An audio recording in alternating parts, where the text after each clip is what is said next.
December starts with a Venus and Pluto conjunction happening in your own sign. This means it will be happening in your first house of self, the body and personality. Whenever Venus and Pluto get together, all forms of love are intensified. Self-love indeed is one of them, but Pluto tends to take things a bit too far. It's important to check yourself for issues with narcissism. This doesn't necessarily have to be the vain type of selfishness that we usually think about. This can also mean being too focused on your own problems, trying to achieve something at all costs, etc. Ask yourself how much you've been focusing on yourself and how much you are serving others. The last eclipse of the year and the new moon of the month will be happening in Sagittarius, your 12th house. This being the last eclipse that will occur in your 12th house for the next 18 years will be a conclusive page on what would have been quite the introspective chapter of your life. Eclipses in the 12th can be the catalyst of seclusion and mental fog. There might still be a little of that on this one coming up, but this time the fog will surely dissipate, and you'll begin to see the light at the end of the tunnel. It's a time for self-realization and learning to be your best friend. Further down the month, Mars will be square with Jupiter. This will be happening between your 11th and 2nd house. This could indicate a need to get social and get up to some nasty behavior. This is all about being contrarian and cheating the system with your friends. Be careful with the ideas you and your friends have. Some might sound fun, and the thrill of risky activities can be extra alluring during this time. With that in mind, remember that some actions have severe consequences if taken too far. That's not to say you shouldn't enjoy a little adventuring, but avoid acting recklessly childish. After Mars is done with Jupiter, it will change signs and enter Sagittarius. As mentioned earlier, this is your 12th house, and since the eclipse just happened there, this means that Ketu, the moon's south node, will catch Mars right as it enters the sign. Ketu tends to diminish the power of any planet that comes within its grasp.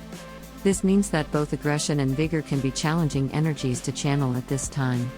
Especially since this is happening in your 12th house of secrets and hidden emotions, expressing your frustration may be problematic. This could get you feeling angsty and irritated for no apparent reason, so try to do things you enjoy to remediate those yucky feelings. Taking some time alone can be exceptionally beneficial at this time. The last Saturn and Uranus square of the year will be happening between your 2nd and 5th house. This transit has made 2021 a year of focusing on using your creativity to earn more money. Chances are, with Saturn in the mix of this transit, the start has been quite rocky. The bad news is that this last transit will likely bring some of these challenges back to the surface again. Still, the good news is that this will be the last time it happens, and it's a decisive moment of this cycle. Saturn appreciates it when we buckle up and get to work, and even though it may be the holiday season right now and work is the last thing you want to hear about, making an effort at this time will yield extraordinary results. Uranus is the planet of sudden events, so utilize this energy to manifest unexpected blessings. The full moon of the month in Gemini will be happening in your 6th house. This points towards a need to develop actionable plans for the year ahead. Going with the flow is good, but there are times that attention to detail and planning is necessary. While a full moon in the 6th is not the most fun, it's where real results are made through focus. Gemini, while flexible, lacks a lot of focus. Try to stick to setting small goals and taking them one step at a time. You will not regret it. The year comes to a close with the long-awaited Jupiter ingress into Pisces. This is happening in your 3rd house of learning and communication. Whenever Jupiter is in his own sign, abundance, expansion, and faith are all pervasive to whatever area of life they show up at. This transit also lasts for a whole year, so it will color much of 2022. Expect new learning experiences, learning critical new skills, and most of all, expect to be heard.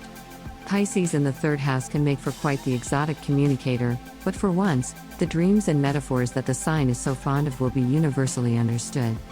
Don't be afraid to get out there and make yourself visible. Thank you so much for watching. Please give us a thumb up if you liked the video.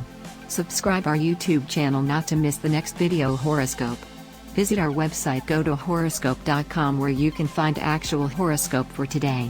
Download our apps from Google Play and App Store to have your daily horoscope always on hand.